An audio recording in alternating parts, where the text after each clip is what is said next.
Coming to a very general topic, stages of life, just reminding you that all of us, our bodies are beautiful. We go through many phases. We are little babies. We grow up. We have a eased out life. And then comes the teenage, which is full of confusion. I know you're going through that. Mood changes, different kind of feelings, discovering the sexuality, and all that happens.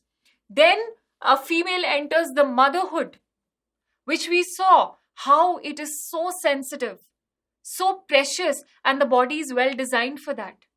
In all this, the body is preparing itself, undergoing changes. It's not just standing still in one way. It's not the same in all the phases. It prepares itself. And finally, the old age comes. This is the inevitable fate. Yeah?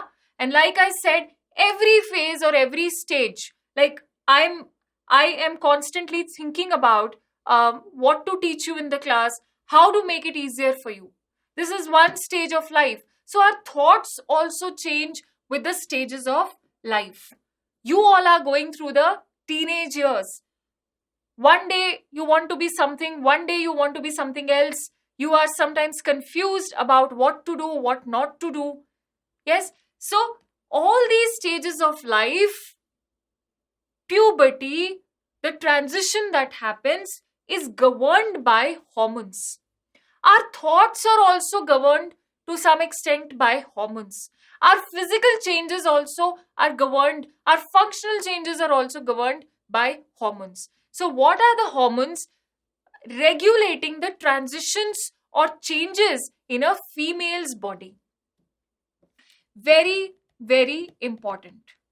So, you will listen to me first before writing.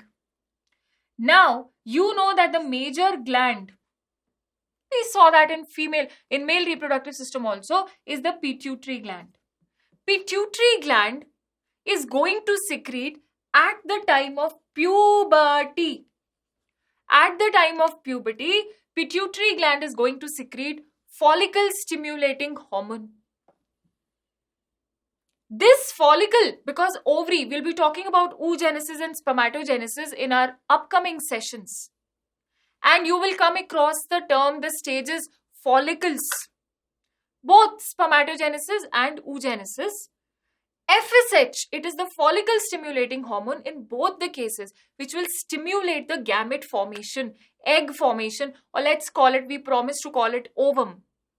And that is why at the time of puberty, menstrual cycle also starts in females. Okay, so FSH is going to the target organ of follicle stimulating hormone, just listen, is ovaries. That is why ovaries are the primary sex organs. Testosterone, testis. And then ovaries are going to perform their functions. What are the functions of ovary? Primary functions, to produce the ovum and to produce estrogen. So ovaries, when produce this steroidal hormone estrogen, that is the time we are menstruating because of the production of ovum, because of the endometrium undergoing changes, because endometrium is getting ready. We'll talk about menstrual cycle, everything in utter detail. But I'm going to give you just a glimpse today. These changes are not as superficial as we look at them. They are happening radically in the body. And you will understand as you go through further. So, estrogen causes those external visible changes in our body. We've already been discussing about that. The pitch becomes high, the voice becomes a little shrill, body hair grows, mammary glands start, breasts develop, vulva, genitalia develop. All the external genitalia grow in size and the structure becomes more defined. Pubic hair grows and pelvic cavity becomes more round. The hip region becomes more round in females. All these secondary sexual characteristics. What are secondary sexual characteristics? Which are not directly involved in the process of reproduction. But ovaries are also doing the primary function. So, which is the starting hormone? Ovaries will have to be signaled by FSH. Otherwise, ovaries will not know to produce the egg. The female will not attain puberty. The secondary sexual characters will not develop. The ovum will not be produced. And that is why it is called hormonal control, hormonal regulation. The pituitary is controlling, has to give the orders. Now you can write, because I'm going to repeat it for you. Ready? Okay. Pituitary gland secretes FSH. FSH, just write, acts on ovaries. Of course, ovaries develop their structure, become active, and they secrete estrogen. This estrogen is responsible for development of secondary sexual characteristics. Is that clear? Now, anterior lobe of pituitary is guided by hypothalamus. In male reproductive system also you studied, where I said this is a brain within the body, brain within the brain. So hypothalamus secretes gonadotropin releasing hormone. Gonadotropin, you are aware of this hormone. Because gonadotropin releasing hormone is signaling the gonads to do their function. This gonadotropin releasing hormone is not going to go directly and act on the ovaries. It is going to act on anterior lobe of pituitary. Anterior lobe of pituitary is going to secrete FSH. You already saw that. It is also going to secrete the second hormone, which is LH. The function of LH is going to be more clear when you study menstrual cycle with me. But now you have to understand that it is the LH which is going to regulate a female's body during pregnancy and the second half of the menstrual cycle as well. We'll see how.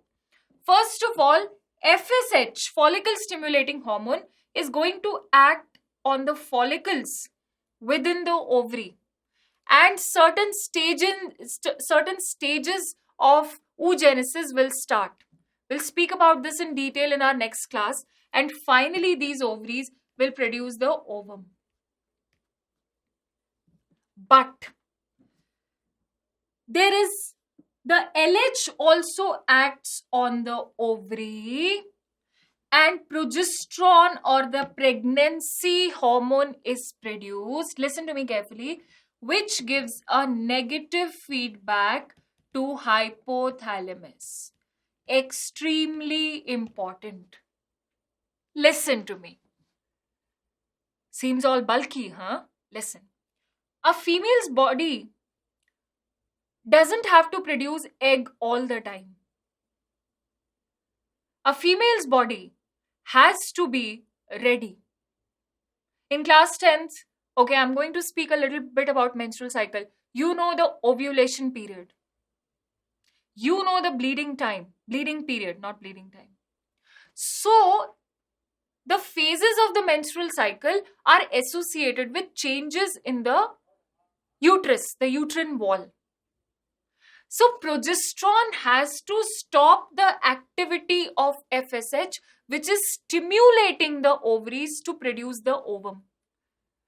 During pregnancy also, I don't want ovaries to produce the egg. There is no menstruation. There is no menstruation there's no menstrual blood flow during pregnancy. You will understand this. It is the progesterone which gives the negative feedback to hypothalamus that stop it. Don't produce, don't activate the gonads now. Don't activate the gonads now. So FSH will not be produced. So estrogen will not be produced, or will be in reduced quantity. Even LH will not be produced. Hypothalamus will stop its activity when progesterone tells it to.